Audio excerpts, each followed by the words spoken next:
Hi everyone, Amy here with Amy Swears, and I have a fun critter stenciled birthday card to share with you. Now I have this new stencil from A Colorful Life Designs, and I'm going to flip through my critter book because that's going to kind of serve as the focal point and the inspiration for how I stencil this card.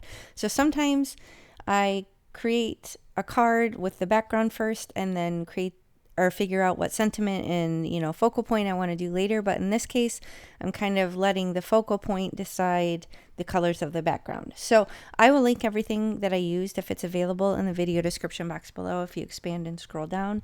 In a moment here I'll show you a photo of the finished card to show you the direction that we're headed, but this was super fun and easy, and it was a fun way to use up a colored critter from my critter book. So here's a photo of the finished card. You can see it's got a fun little pun, some cute manta rays, which I love, and I'm just kind of using them to decide the colors. Now I did go back to the original stamp set. It's an Avery L because I wanted this. It's time for a celebration sentiment to go on the front of the card, but I did again use the colors from those manta rays to kind of dictate the colors that I used with this star dot stencil.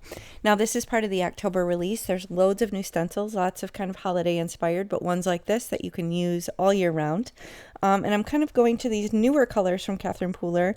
I have Glacier, and then I think that's Quartz and maybe Cashmere, I think are the three that I used. I'll try and remember to link these below. Yep, that's what I got. Cashmere, Quartz, and Glacier. So these are three kind of newer colors from the spot collection at 𝗂𝗄𝗄. And I think that they will go great with this design. So I do think I have a mishap, so stay tuned in a moment. You'll see how I course correct and kind of make this work. I think I may have ended up just having to start over. I'm trying to remember. I don't know. My ink pads are super juicy.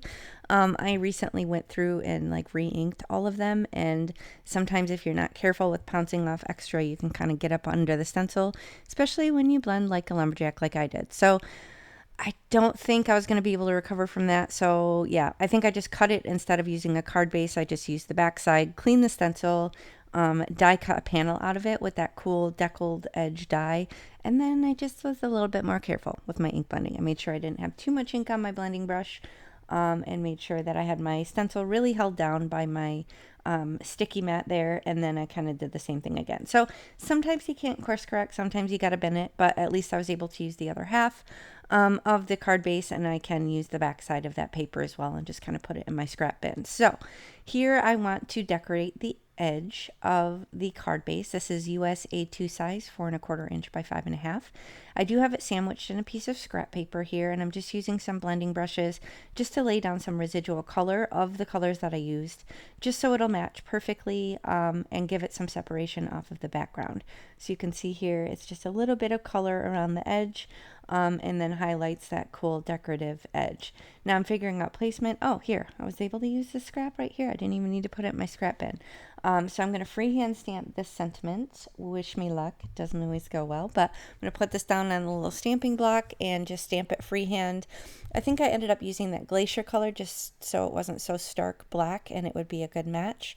And I'm just going to stamp this down and cut it out for the front of the card. Now, here's something I've kind of recently been doing lately that I really like.